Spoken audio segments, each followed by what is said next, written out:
Morning students बच्चे we were doing basic concepts of chemistry and उसਦੇ ਵਿੱਚ ਆਪਾਂ ਕਰ ਰਹੇ ਸੀ ਕਨਸੈਂਟ੍ਰੇਸ਼ਨ ਟਰਮਸ। ਆਪਾਂ ਨੀਅਰਲੀ ਸਾਰੀਆਂ ਮੇਜਰ ਕਨਸੈਂਟ੍ਰੇਸ਼ਨ ਟਰਮਸ ਕਵਰ ਕਰ ਚੁੱਕੇ ਹਾਂ, ਜਿੱਦਾਂ ਕਿ molality, molarity, normality, mole fraction. ਠੀਕ ਹੈ, ਅੱਜ ਆਪਾਂ ਲਾਸਟ ਕਨਸੈਂਟ੍ਰੇਸ਼ਨ ਟਰਮ ਕਵਰ ਕਰਾਂਗੇ ਫਾਰਮੈਲਿਟੀ, ਐਂਡ ਉਸ ਤੋਂ ਬਾਅਦ ਆਪਣਾ ਕਨਸੈਂਟ੍ਰੇਸ਼ਨ ਟਰਮਸ ਦਾ ਜਿਹੜਾ ਟੌਪਿਕ ਹੈ that will be completed. But ਉਸ ਤੋਂ ਪਹਿਲਾਂ ਆਪਾਂ ਨੋਰਮੈਲਿਟੀ ਜੋ ਆਪਾਂ ਡਿਸਕਸ ਕਰ ਰਹੇ ਸੀ, ਆਪਾਂ ਉਸਦੇ ਕੁਝ ਕੁਐਸਚਨਸ ਅੱਜ ਕਵਰ ਕਰਨੇ ਆ, ਇੱਕ ਦੋ ਸਿੰਪਲ ਕੁਐਸਚਨਸ। ਠੀਕ ਹੈ ਨਾ। ਸੋ ਨੋਰਮੈਲਿਟੀ ਆਪਣਾ ਕੀ ਸੀਗਾ ਬੱਚੇ? Normality was defined as the number of gram equivalents of solute per litre of solution. Number of gram equivalents ਕੀ ਸੀਗੇ? Given mass upon equivalent mass, and ਅੱਗੇ ਇਕੁਇਵਲੈਂਟ ਮਾਸ ਕੀ ਸੀਗਾ ਬੱਚੇ? Molar mass divided by n factor. ठीक है ना। So n factor कितना कैलकुलेट किया सी वो मैं तुहानू दस चुके हैं। ठीक है, ते अज आपां नॉर्मैलिटी दे नाल रिलेटेड कुछ क्वेश्चंस करने हैं। सो देखो बच्चे, लाइक आपां नू क्वेश्चन आंदा है, सो आपां एक बिल्कुल सिंपल जी क्वेश्चन तो स्टार्ट करते हैं। So let it be the question is कि 49 grams of sulfuric acid was dissolved in water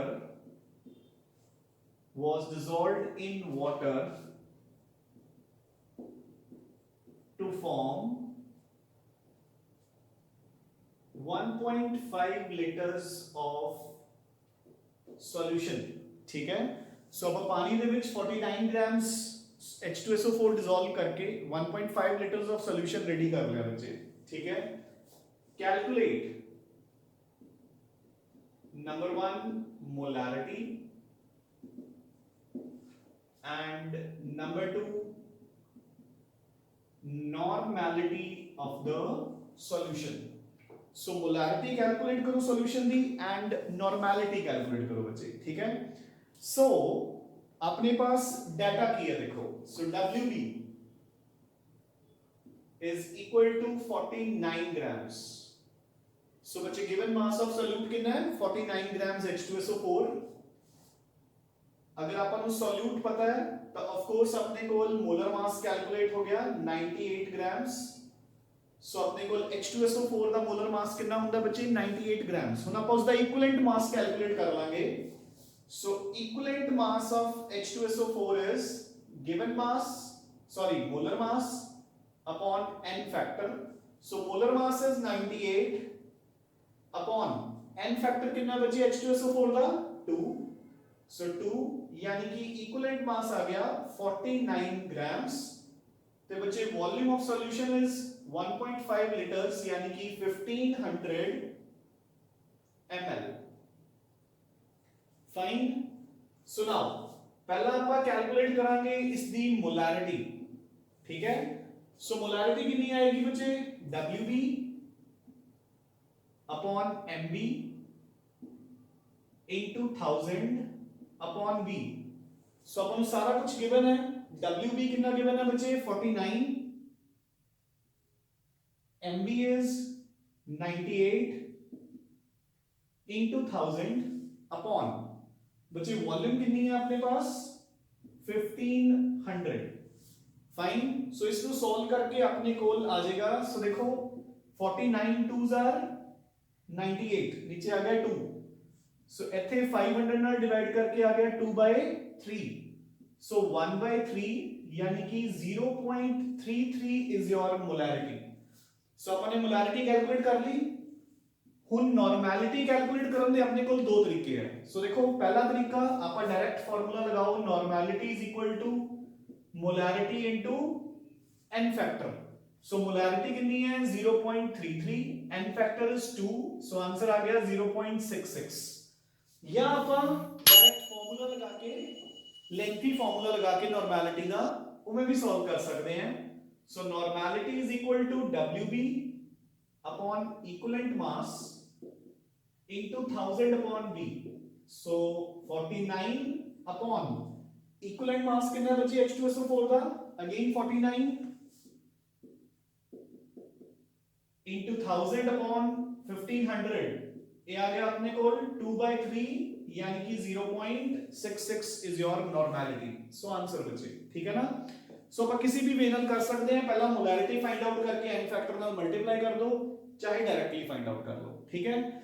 so this is how to calculate molarity and normality, या मोलैरिटी ते नॉर्मेलिटी ਨੂੰ ਆਪਾਂ ਇੰਟਰ ਕਨਵਰਟ ਕਿੱਦਾਂ ਕਰਨਾ ਹੈ। Normality is equal to molarity into n factor. ਆਪਾਂ ਇੱਕ ਹੋਰ ਕੁਐਸਚਨ ਕਰਦੇ ਹਾਂ। So this is the most common kind of question जो नॉर्मेलिटी ਚ ਆਉਂਦਾ ਹੈ, जो ਆਪਾਂ ਹੁਣ ਕਰਾਂਗੇ ਬੱਚੇ। ਸੋ ਦੇਖੋ ਧਿਆਨ ਨਾਲ। सो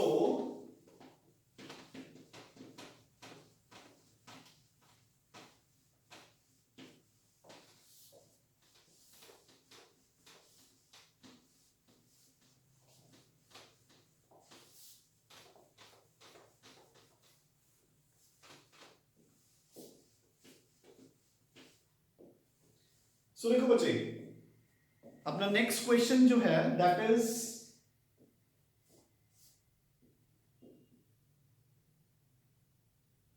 31.5 grams of hydrated oxalic acid was dissolved in 500 ml of solution।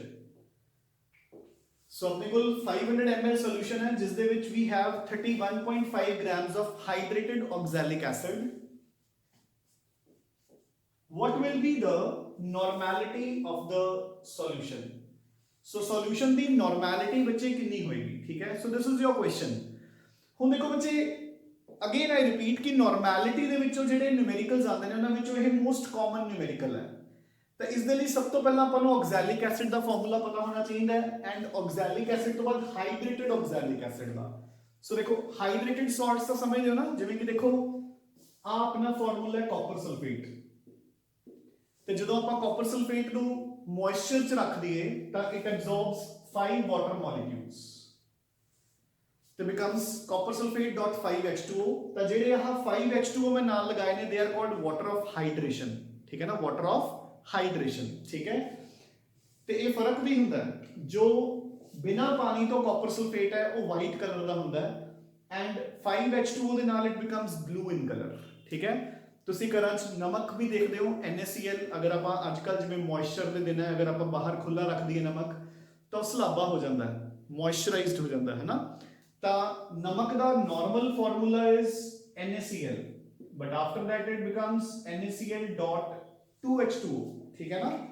So this is called hydrated salt, ਤੈਨੂੰ ਆਪਾਂ ਕਹਿੰਦੇ ਆ ਵਾਟਰ ਆਫ ਹਾਈਡਰੇਸ਼ਨ। ਐਂਡ ਜੋ ਬੱਚੇ ਆਕਜ਼ੈਲਿਕ ਐਸਿਡ ਹੈ उसका एक्चुअली फॉर्मूला की ਹੁੰਦਾ है COOH बॉन्ड COOH, ठीक है। एंड इस दे नाल दो वाटर ऑफ हाइड्रेशन जुड़े होंगे हैं। सो फॉर्मूला बन गया COOH whole twice dot 2H2O। आप इसको कंबाइन करके भी लिख देंगे हैं। सो काफी वेज नाल लिखा जाता है, आप इदा भी लिख देंगे हैं डॉट 2H2O, फाइन कंबाइन करके लिखता। आप इदा भी लिख देंगे हैं मॉलिक्यूलर फॉर्मूले की form C2H2O4 and dot 2H2O, ठीक है ना, किसी भी फॉर्म च, ठीक है बच्चे। इस दसन का मतलब ये है ना बच्चे, क्योंकि आप molecular formula sorry molecular mass equivalent mass फिर ही फाइंड आउट करांगे ना जब अपन पहला मॉलिक्यूलर फॉर्मूला पता होएगा। So now so we are given WB is equal to 31.5 grams of oxalic acid। so molar mass बच्चे कितना होया, ठीक है। थोड़े आगे फार्मूला लिखा होया है। सो देखो 12 plus 32 44 plus 1 45 45 2s are 90। एक वाटर मॉलिक्यूल कितना होता है 18, दो वाटर मॉलिक्यूल कितने हो गए 36। सो 90 plus 36 126। so this is 126 grams equivalent mass now, ठीक है। सो बेसिकली ਹੁਣ ਇਸ ਦਾ n ਫੈਕਟਰ ਕਿਵੇਂ ਆਏਗਾ, ਦੇਖੋ ਆ ਹੁੰਦਾ ਹੈ ਆਕਜ਼ੈਲਿਕ ਐਸਿਡ C2O4H2, ਮੈਨੂੰ ਇਹਦਾ ਲਿਖ ਲਿਆ, ਜਿੱਦਾਂ ਐਸਿਡ H ਪੋਜ਼ਿਟਿਵ ਦਿੰਦੇ ਨੇ ਟੁੱਟ ਕੇ that it breaks down as C2O4 2 minus plus 2H positive. So ਇਹਦੇ ਕੋਲ total positive charge कितना होया 2, total negative charge भी कितना होया 2, so n factor is 2. ठीक है, so equivalent mass is equal to molar mass upon n factor. So molar mass is 126 upon 2, so this becomes 63 grams. Volume ਆਪਾਂ ਨੂੰ given है बच्चे कितनी 500 ml. Clear? So now अपन नॉर्मेलिटी कैलकुलेट कर रहे हैं, फॉर्मूला लगाओ WB upon MB into 1000 upon WA. Fine. So बच्चे WB कितना है अपने पास 31.5 grams upon 63 into 1000 upon 500. Clear? So देखो एक कट के नीचे आ गया 2, इधरों भी कट के ऊपर आ गया 2, so 2 ਦੇ ਨਾਲ 2 ਕੱਟ ਗਿਆ, so normality is 1. clear? ਹੁਣ ਅਗਰ ਸਪੋਜ਼ ਆਪਾਂ ਨੂੰ ਇਸੀ ਸੋਲੂਸ਼ਨ ਦੀ ਮੋਲੈਰਿਟੀ ਵੀ ਪੁੱਛੀ ਹੁੰਦੀ ਤਾਂ ਆਪਾਂ ਡਾਇਰੈਕਟ ਫਾਰਮੂਲਾ ਲਗਾ ਸਕਦੇ ਸੀ. ਠੀਕ ਹੈ, molarity is equal to normality upon n factor, so 1/2 0.5 and done. clear? वैसे अपन ਨੂੰ मोलैरिटी ਤਾਂ ਪੁੱਛੀ ਨਹੀਂ, ਸਿਰਫ ਨੋਰਮੈਲਿਟੀ ਪੁੱਛੀ ਹੈ, ਬਟ ਇਨ ਕੇਸ ਅਗਰ ਆਪਾਂ ਨੂੰ मोलैरिटी ਵੀ ਪੁੱਛੀ ਹੁੰਦੀ ਤਾਂ ਆਪਾਂ ਇਹਦਾ ਫਾਈਂਡ ਆਊਟ ਕਰ ਸਕਦੇ ਸੀ. ਠੀਕ ਹੈ, so this is how to calculate normality and how to interconvert molarity into normality ਬੱਚੇ. ਠੀਕ ਹੈ ਨਾ, ਸੋ ਵਿਦ ਦਿਸ ਆਪਾਂ ਨੇ ਆਪਣੀਆਂ ਸਾਰੀਆਂ ਇੰਪੋਰਟੈਂਟ ਇੰਟਰਕਨਵਰਜਨਸ ਤੇ ਕਨਸੈਂਟ੍ਰੇਸ਼ਨ ਟਰਮਸ ਪੂਰੀਆਂ ਕਰ ਲਈਆਂ. Molarity into molality, molality into molarity, molality into mole fraction into molality, percentage into mole fraction into percentage, normality into molarity and molarity into normality. So ये सारियां अपन ने कवर कर लिया बच्चे. And once again I repeat कि this topic is very important. ठीक है ना, सो इस टॉपिक ਨੂੰ ਆਪਾਂ ਨੇ ਚੰਗੀ ਤਰ੍ਹਾਂ ਕਰਨਾ ਹੈ. ਸੋ ਆਪਣੀ ਸਿਰਫ ਇੱਕ ਕਨਸੈਂਟ੍ਰੇਸ਼ਨ ਟਰਮ ਰਹਿ ਗਈ ਫਾਰਮੈਲਿਟੀ, ਉਹ ਵੀ ਆਪਾਂ ਹੁਣ ਸਟਾਰਟ ਟੂ ਫਿਨਿਸ਼ ਕਰਾਂਗੇ. ਠੀਕ ਹੈ, सो बच्चे यार last concentration term is formality now. ठीक है, so just like the name एक तरह की formality ही है बच्चे ये, है ना. so if you remember अपन एक term की थी पहला formula mass and formula units. सुनो याद होएगा अपन ने क्या सीखा कि अपन formula units कदों यूज करते हैं. so कुछ याद है कि अपन दो terms कदों यूज करते हैं.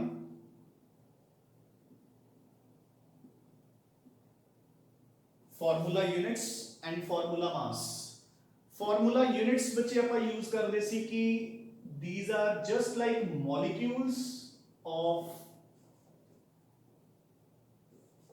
ionic compounds. so जिਵੇਂ कि NaCl है ना, so अपन ने क्या सीखा कि NaCl exists as Na positive and Cl negative. ਜਿਹੜੇ ionic compounds ਹੁੰਦੇ ਨੇ they do not exist as molecules, they exist as an assembly, ਇਕੱਠ of cations and anions. ਤਾਂ ਕਰਕੇ ਆਪਾਂ ਜਦੋਂ ਉਹ molecules ਦੀ ਫਾਰਮ 'ਚ exist ਹੀ ਨਹੀਂ ਕਰਦੇ ਤਾਂ ਆਪਾਂ ਉਹਨਾਂ ਲਈ word molecules use ਕਰਨ ਦੀ ਬਜਾਏ ਆਪਾਂ ਰੈਫਰ ਕਰਦੇ ਹਾਂ ਉਹਨਾਂ ਨੂੰ as formula units. ਤੇ ਉਸ formula unit ਦਾ ਜਿਹੜਾ mass ਹੁੰਦਾ that is called formula mass. ਤੇ ਆਪਾਂ ਨੇ ਕਿਹਾ ਸੀ basically it is equal to molecular mass for again ionic compounds. ठीक है, जे हुन मैं ਤੁਹਾਨੂੰ ਕਹਾਂ ਕਿ NaCl ਦਾ molecular mass ਕਿੰਨਾ ਹੋਏਗਾ ਬੱਚੇ 23 plus 35.5 58.5 ਤਾਂ ਇਹਦਾ ਫਾਰਮੂਲਾ ਮਾਸ ਵੀ ਕੀ ਹੈ 58.5. ਕਲੀਅਰ? ਤਾਂ ਉਸੇ ਤਰੀਕੇ ਨਾਲ ਹੁਣ ਆਪਣੇ ਪਾਸ ਜੋ basically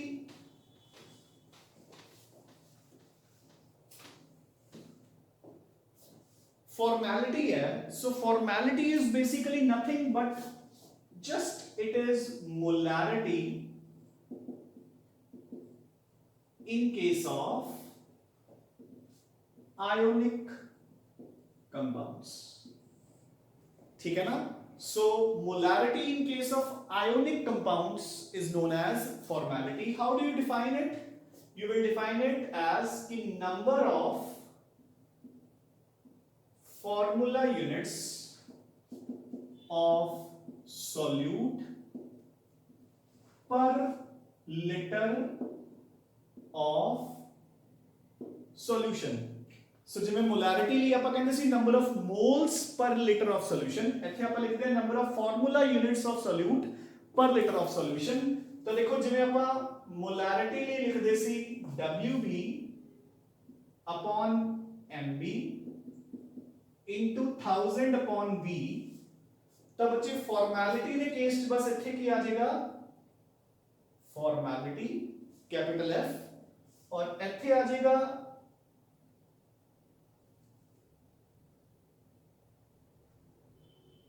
formula mass, that's it. ठीक है, गल इको ही है बच्चे। सिंस फॉर्मूला मास ते मोलर मास इको ही गल होंदी है in case of ionic compounds, ता मोलैरिटी ते फॉर्मैलिटी भी इको ही गल हुई। So formality is just like molarity in case of ionic compounds.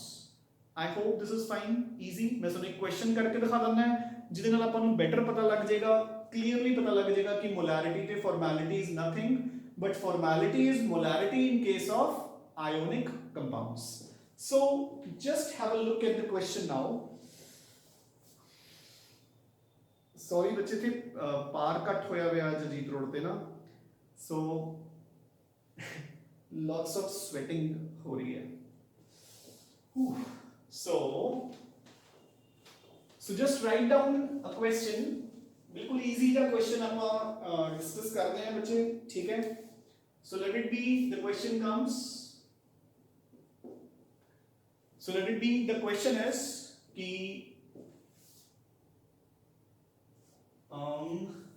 yes, so 25 grams of calcium carbonate is dissolved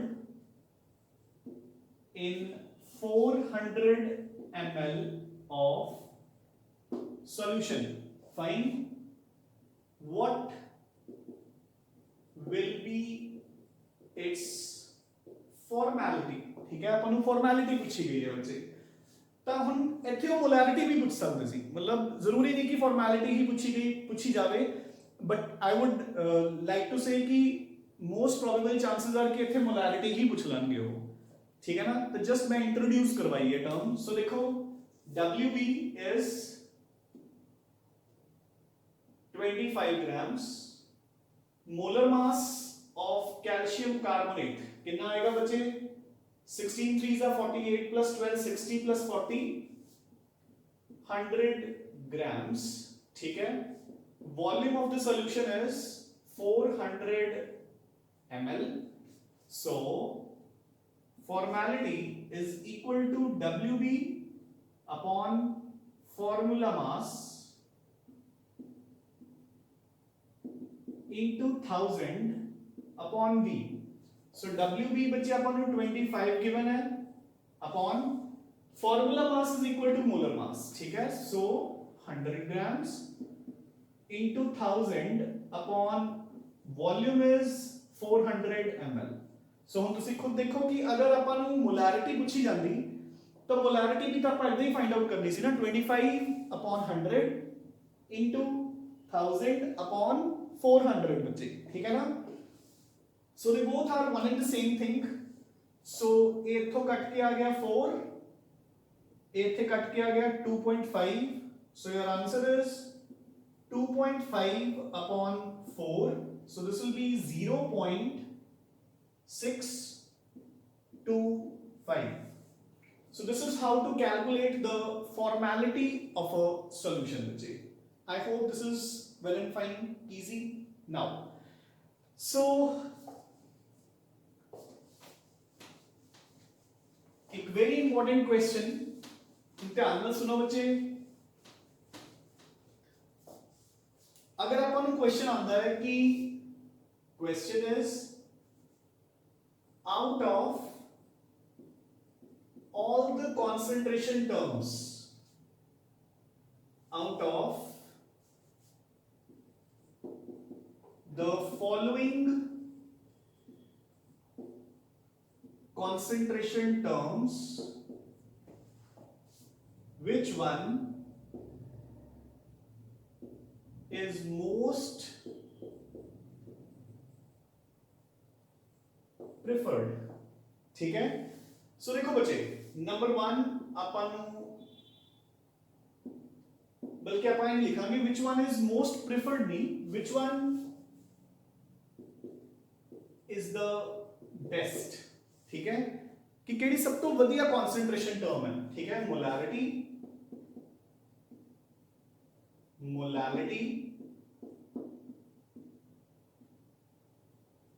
normality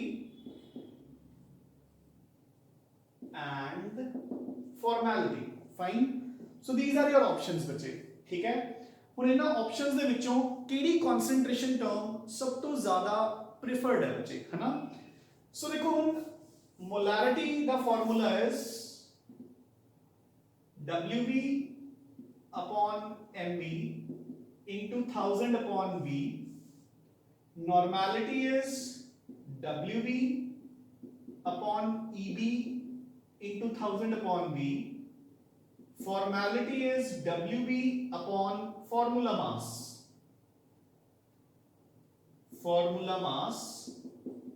into 1000 upon V, and molality is WB upon MB into 1000 upon WA बच्चे, ठीक है। सो इन्हां सारियां terms ਦੇ ਵਿਚਕਾਰ सिर्फ basically इको term का गैप है कि इन तिना we are using volume and here we are using mass, clear. So देखो ना बच्चे ध्यान नाल, जो बाकी तीनों टर्म्स है देखो बाकी तो सेम ही है, मोलर मास ते फॉर्मूला मास तो है ही कोई गल। अगर तुहानू मोलर मास पता तो किसी का भी इक्विवेलेंट मास भी पता लग जाएगा, सिर्फ वॉल्यूम ते मास का डिफरेंस है। आप बाकी तीनों टर्म्स दे विच यूज कर रहे हैं वॉल्यूम ऑफ द सॉल्यूशन, जबकि मोलालिटी दे विच मैं यूज कर रहे हैं मास ऑफ द सॉल्वेंट, ठीक है ना। And so that is why molality is the most preferred term. इन्हां विचों सब तो वधिया टर्म मोलालिटी हुंदी है, ओदा रीजन है देखो बच्चे ध्यान नाल, मैं तुहानू पहला भी कह चुकिया कि केमिस्ट्री दे विच सब तो कॉमनली आपां यूज करते हैं molality, number of moles per litre, ठीक है। कॉमनली यूज मोलैरिटी करते हैं क्योंकि ईजी होंगी है कैलकुलेट करनी, वॉल्यूम आपां ईजीली कैलकुलेट कर सकते हैं, मिल सकते हैं, है ना, कोई डेंसिटी की लोड़ नहीं आपां नू। But best term is molarity, ओदा रीजन की है हुण ध्यान नाल सुनो। देखो अगर अपनी एक्सपेरिमेंटल वैल्यू दे विच टेंपरेचर चेंजेस आन, ठीक है ना, तो जो टेंपरेचर चेंज आएगा तो आपां नू पता है कि volume is directly proportional to temperature. जो गर्म चीज होंगी है वो फुल जाती है। आप कहने होंगे ना कि अगर कोई बॉटल अपने तो अनकॉर्क ना होवे, किसी बॉटल का ढक्कन वगैरह अपने तो ना खुले तो ढक्कन को थोड़ा जा हीट कर लईदा है, वो फुल जाता है, लूज हो जाता है, तो आप खोल लेंगे। सुनिया होगा ना। तो किसी भी चीज को जो आप हीट करते हैं वो एक्सपैंड करती है, वो वॉल्यूम इंक्रीज हो जाती है बच्चे। तो देखो जो तुसी टेंपरेचर अगर चेंजेस आ गए ड्यूरिंग द एक्सपेरिमेंट तो वॉल्यूम चेंज हो जूगी, तो जो वॉल्यूम चेंज हो जूगी तो अपनियां कॉन्सेंट्रेशन टर्म्स की वैल्यू भी जो एक्चुअल च आपां ने प्रिपेयर किया वो नहीं होगी, घट वध हो जूगी। जबकि मोलैलिटी दे विच आपां मास यूज करते हैं, मास दे ऊपर टेंपरेचर का कोई असर नहीं। You getting a point. Volume जितनी मर्जी होवे मास उतना ही रहता है। अगर मैं तुहानू कहां कि I have 1 kg of iron and I have 1 kg of cotton, 1 kg of iron का बच्चे इन्ना बड़ी मुश्किल नाल होएगा, है ना। 1 किलो का बट्टा आप सब ने देखा ही होया, है ना, वेइंग, ठीक है ना, जो वे करने लिए आप यूज करते हैं, ठीक है ना। सो 1 kg ऑफ आयरन सिर्फ इन्ना होएगा, जबकि 1 kg ऑफ कॉटन तो बहुत ज्यादा स्पेस ऑक्यूपाई करेगी, but that doesn't depend upon the volume. Now हुण जिहड़ा मास है, चाहे वो 1 kg ऑफ आयरन है इन्ना, ते चाहे वो 1 kg ऑफ कॉटन है, ठीक है, चाहे तुसी उस आयरन नू हीट अप करके फुला दो, चाहे उस कॉटन नू तुसी कंप्रेस कर दो, थोड़ा जा कर दो, ठीक है, बट उसका मास हले भी कितना ही रहेगा, 1 kg। You getting a point. So याद रखना बच्चे कि इत्थे मोलैलिटी दे विच आपां कॉन्सेंट्रेशन टर्म दे विच किते भी फॉर्मूले दे विच आपां वॉल्यूम यूज नहीं करते, सो इहदे ऊपर टेंपरेचर का कोई असर नहीं हुंदा, and that is why molality is the best among these. होर किनू किनू आपां कह सकते हैं। सो जिन्नियां भी टर्म्स ਜਿਸ ਦੇ ਵਿੱਚ ਆਪਾਂ ਵੋਲਿਊਮ ਨੂੰ ਯੂਜ਼ ਨਹੀਂ ਕਰਦੇ, they are considered as the best, ਜਿਵੇਂ ਕਿ ਮੋਲੈਲਿਟੀ ਦੇ ਨਾਲ ਹੀ ਤੁਸੀਂ ਐਡ ਕਰ ਸਕਦੇ ਹੋ ਮੋਲ ਫ੍ਰੈਕਸ਼ਨ, ਕਿਉਂਕਿ ਮੋਲ ਫ੍ਰੈਕਸ਼ਨ ਦੇ ਵਿੱਚ ਵੀ ਆਪਾਂ ਵੋਲਿਊਮ ਟਰਮ ਨਹੀਂ ਯੂਜ਼ ਕਰਦੇ, ਆਪਾਂ ਕਹਿੰਦੇ ਆ number of moles upon total number of moles, ਤੇ ਮੋਲਸ ਕੀ ਹੁੰਦੇ ਨੇ, given mass upon molar mass, that's it. ਠੀਕ ਹੈ, परसेंटेज ਆਪਾਂ ਤਾਂ ਇੰਕਲੂਡ ਕਰਾਂਗੇ ਜੇ ਭਾਈ परसेंटेज ਬਾਈ ਮਾਸ ਹੈ, ਅਗਰ ਵੋਲਿਊਮ ਬਾਈ ਵੋਲਿਊਮ ਹੈ ਜਾਂ ਮਾਸ ਬਾਈ ਵੋਲਿਊਮ ਹੈ ਫਿਰ ਆਪਾਂ ਉਹਨੂੰ ਇੰਕਲੂਡ ਨਹੀਂ ਕਰਾਂਗੇ। ਸੋ that is why we use ki molality and mole fraction, they are the preferred terms over the other three terms for concentration measurement at किसी भी solution दी, ठीक है ना, क्योंकि the reason being कि if temperature will be changed, ठीक है ना, अगर कोई भी वेरिएशन आएगी टेम्परेचर तो वॉल्यूम चेंज होएगी, टेम्परेचर अगर बढ़ गया तो वॉल्यूम बढ़ जूगी, टेम्परेचर अगर घट गया तो वॉल्यूम घट जूगी, and this change in volume will lead to a change in the concentration of the solution. So जिहड़ी थोड़ी रीडिंग है वो गलत आएगी बच्चे, ठीक है। So with this we complete all our concentration terms, जिहड़ियां भी आपां ने तुहानूं क्वेश्चंस दित्ते ने वो क्वेश्चंस तुसीं कंप्लीट कर लेने हैं बच्चे, ठीक है। सो विद दिस आप बच्चे अपना कॉन्सेंट्रेशन टर्म्स पूरा करके will move on to the last topic of this chapter, ठीक है, जिसकी इंट्रोडक्शन मैं सुनो आज करावांगा, and that is called stoichiometry.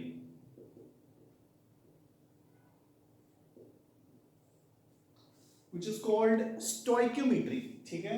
Basically बच्चे what do you mean by stoichiometry is, stoichiometry is basically balance,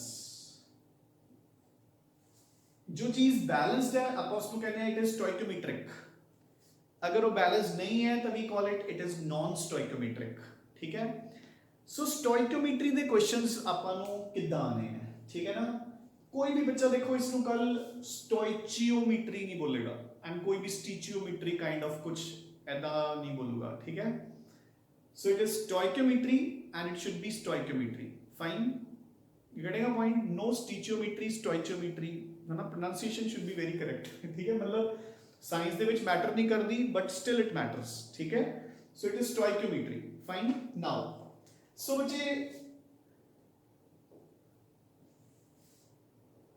ਹੁਣ ਸਟੋਇਕਿਓਮੈਟਰੀ ਦੇ ਆਪਾਂ ਨੂੰ ਕੁਐਸਚਨਸ ਕਿੱਦਾਂ ਆਣਗੇ that we'll do in the next lecture, but first of all ਆਪਾਂ ਨੂੰ ਪਤਾ ਹੋਣਾ ਚਾਹੀਦਾ ਕਿ what is stoichiometry, है ना। सो देखो let it be ਆਪਾਂ ਇੱਕ ਇਕੁਏਸ਼ਨ ਲਿਖ ਰਹੇ ਹਾਂ for decomposition of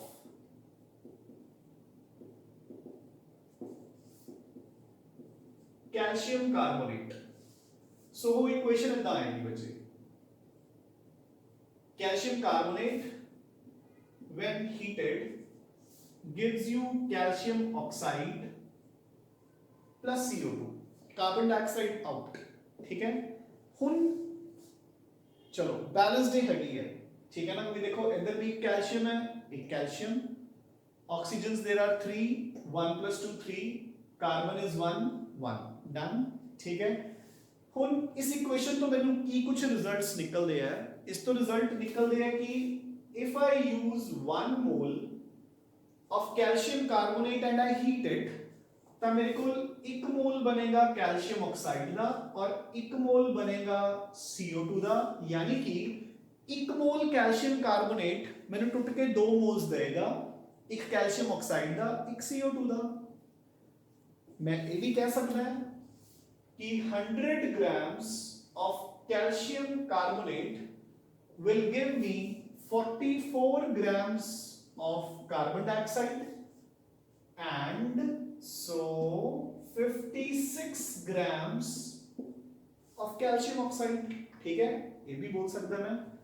हुन अपन क्वेश्चन कितना दे आएंगे बच्चे, देखो क्वेश्चंस स्टोइकोमेट्री ਨਾਲ रिलेटेड कितना आएंगे, like for example Sonu question पूछा जाता है, question is you are given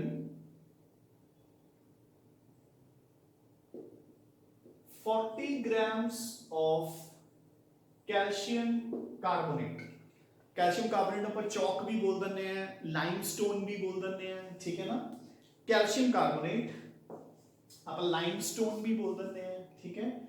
you are given 40 grams of calcium carbonate, what is the mass of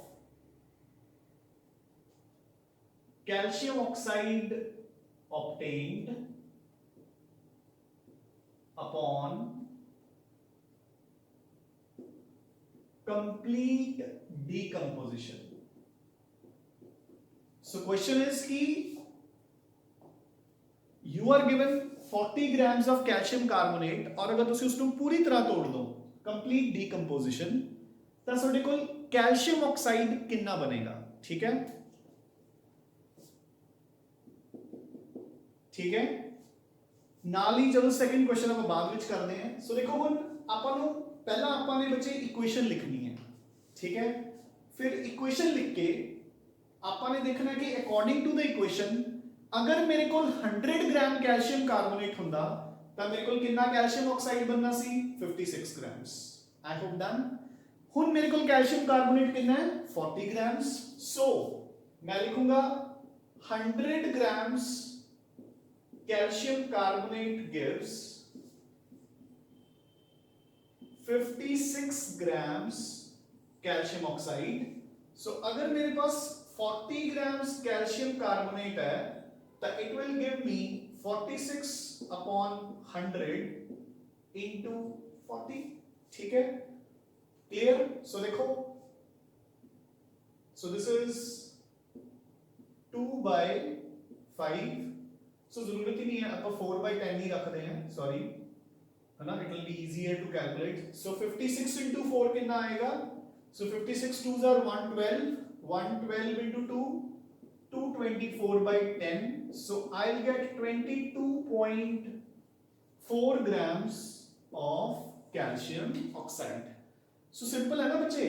सो पहला ਆਪਾਂ ਨੇ ਇਕੁਏਸ਼ਨ ਲਿਖਣੀ ਹੈ, ਇੱਕ ਬੈਲੈਂਸਡ ਕੈਮੀਕਲ ਇਕੁਏਸ਼ਨ। ਉਸ ਬੈਲੈਂਸਡ ਕੈਮੀਕਲ ਇਕੁਏਸ਼ਨ ਦੇ according 100 grams calcium carbonate is giving me 56 grams of calcium oxide, ठीक है। उस 56 grams of calcium oxide अगर मैंने 100 ग्राम्स तो 56 ग्राम्स मिल रहे हैं तो 40 ग्राम्स तो कितना मिलेगा, दैट्स इट, हो गया, ठीक है। यही क्वेश्चन ਆਪਾਂ ਨੂੰ ਇਦਾਂ ਵੀ ਆ ਸਕਦਾ देखो। सो अगर मैं CO2 ਦੇ ਨਾਲ ਰਿਲੇਟ ਕਰਾਂ ਤਾਂ आई कैन से, चलो है ना, ठीक है, चलो वैसे ही पहला करते हैं। So you are given 40 grams of calcium carbonate, what volume of CO2 is evolved upon complete decomposition at NTP, ठीक है। सो देखो बच्चे ਹੁਣ ਆਪਾਂ ਨੂੰ ਕਲੀਅਰਲੀ ਦਿਖ ਰਿਹਾ ਹੈ ਕਿ 1 ਮੋਲ ਤੋਂ 1 ਮੋਲ ਬਣ ਰਿਹਾ ਹੈ, ਠੀਕ ਹੈ। ਤੇ ਹੁਣ ਆਪਾਂ ਨੂੰ ਉਹਨਾਂ ਨੇ ਮਾਸ ਨਾਲ ਮਾਸ ਨਹੀਂ ਪੁੱਛਿਆ, ਹੁਣ ਉਹਨਾਂ ਨੇ ਮਾਸ ਦੇ ਨਾਲ ਵੋਲਿਊਮ ਪੁੱਛ ਲਈ। सो ठीक है, so 1 mole calcium carbonate is giving me 1 mole CO2, ठीक है। कैल्शियम कार्बोनेट का मास दिता है, CO2 की वॉल्यूम पूछी है।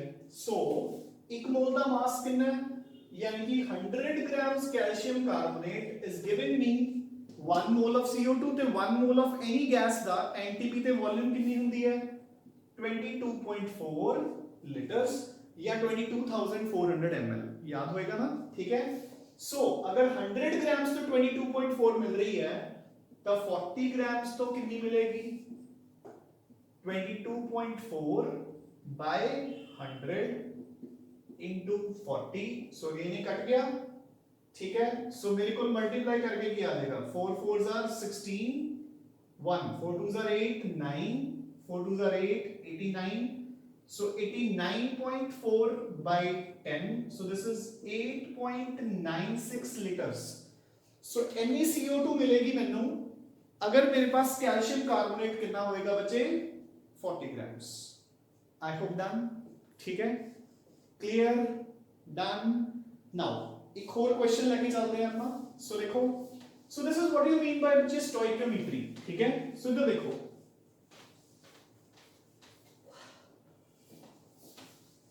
सो नेक्स्ट इक्वेशन पे आते हैं। So let it be, second is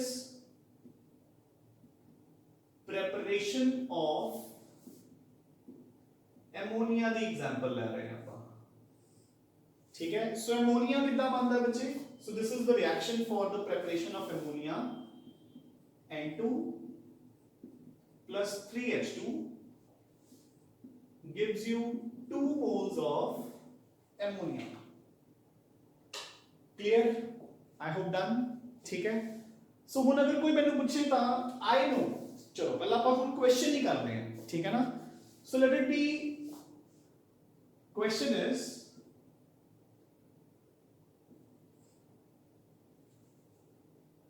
what mass of nitrogen should be taken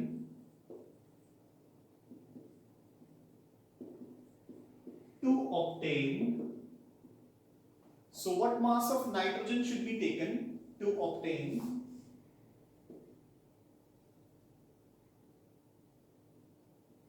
6.8 grams of ammonia. Fine, ਉਹ ਕਹਿੰਦੇ ਕਿ ਨਾਈਟ੍ਰੋਜਨ ਦਾ ਕਿੰਨਾ ਮਾਸ ਲਈਏ ਆਪਾਂ, ਅਗਰ ਆਪਾਂ ਨੂੰ ਚਾਹੀਦਾ 6.8 grams of ammonia, ਠੀਕ ਹੈ। ਸੋ ਨਾਓ ਅਕੋਰਡਿੰਗ ਟੂ ਦ ਇਕੁਏਸ਼ਨ, ਅਗਰ ਮੈਂ 1 ਮੋਲ ਨਾਈਟ੍ਰੋਜਨ ਦਾ ਲਵਾਂ ਤੇ 3 ਮੋਲਸ ਹਾਈਡਰੋਜਨ ਦੇ ਲਵਾਂ ਤਾਂ ਮੇਰੇ ਕੋਲ ਬਣਦੇ ਆ 2 ਮੋਲਸ ਐਮੋਨੀਆ ਦੇ। I hope this is fine. 1 mole nitrogen ਦਾ ਤੇ 3 ਮੋਲਸ ਹਾਈਡਰੋਜਨ ਦੇ ਮਿਲ ਕੇ 2 ਮੋਲਸ ਐਮੋਨੀਆ ਮੈਨੂੰ ਦੇ ਰਹੇ ਆ। ਮੈਂ ਇਸ ਨੂੰ ਐਂ ਵੀ ਲਿਖ ਸਕਦਾ ਹੈ ਕਿ 28 ਗ੍ਰਾਮਸ ਨਾਈਟ੍ਰੋਜਨ ਤੇ 6 ਗ੍ਰਾਮਸ ਹਾਈਡਰੋਜਨ ਮਿਲ ਕੇ ਦੋਨਾਂ ਨੂੰ ਟੋਟਲ ਕਰ ਦੋ 34। ਸੋ ਦੇਖੋ 14 plus 3 17, 17 2s are ਮੈਨੂੰ 34 grams of ammonia ਦੇ ਰਹੇ ਆ ਬੱਚੇ। ਯੂ ਗੈਟਿੰਗ ਅ ਪੁਆਇੰਟ, ठीक है ना। सो 28 ग्राम नाइट्रोजन तो मैनू हुन अपन नु हाइड्रोजन बारे देखो क्वेश्चन च कुछ नहीं पूछा, सो निग्लेक्ट हाइड्रोजन, ठीक है। What mass of nitrogen should be taken to obtain 6.8 grams of ammonia. So मैं क्लियरली लिखूंगा कि 34 grams of ammonia is obtained from, so कितनी नाइट्रोजन बचे 28 grams nitrogen, ठीक है। 34 grams ammonia is obtained from 28 grams nitrogen। so अपने पास कितनी ammonia चाहिए है 6.8, so 6.8 grams ammonia is obtained from 28 by 34 into 6.8। clear? सो मैं इसको सॉल्व करूंगा, एक पॉइंट कट के नीचे आ गया 10, इथों कट के ऊपर चल गया 2, सो 28 2s are 56 by 10, so 5.6 I hope, so 5.6 grams।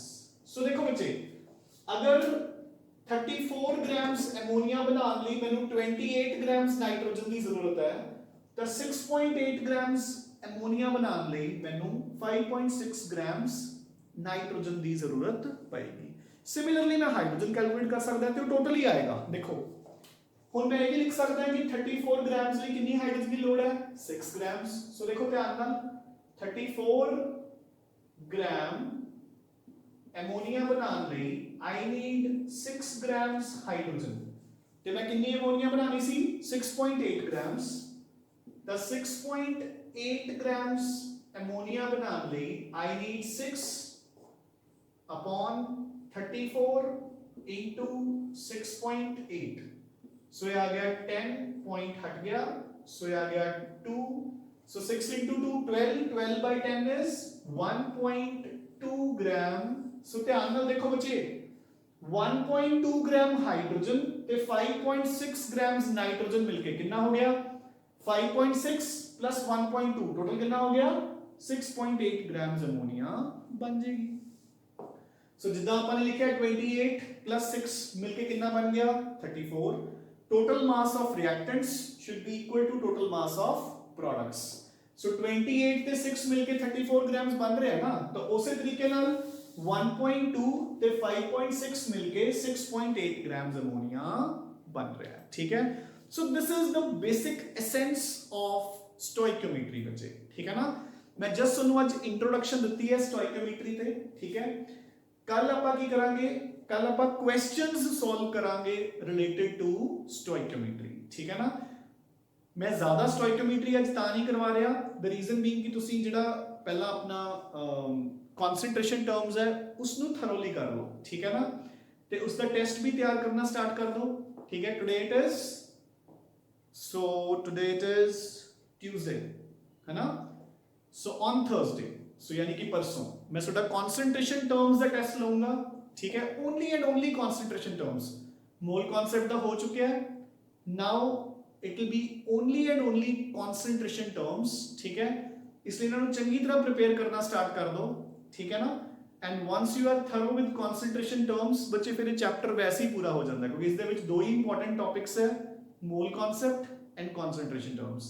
तीसरा अपना चल ही रहा है stoichiometry, and with this the chapter will wind up. ठीक है, so keep studying, keep revising बच्चे। Thanks a lot.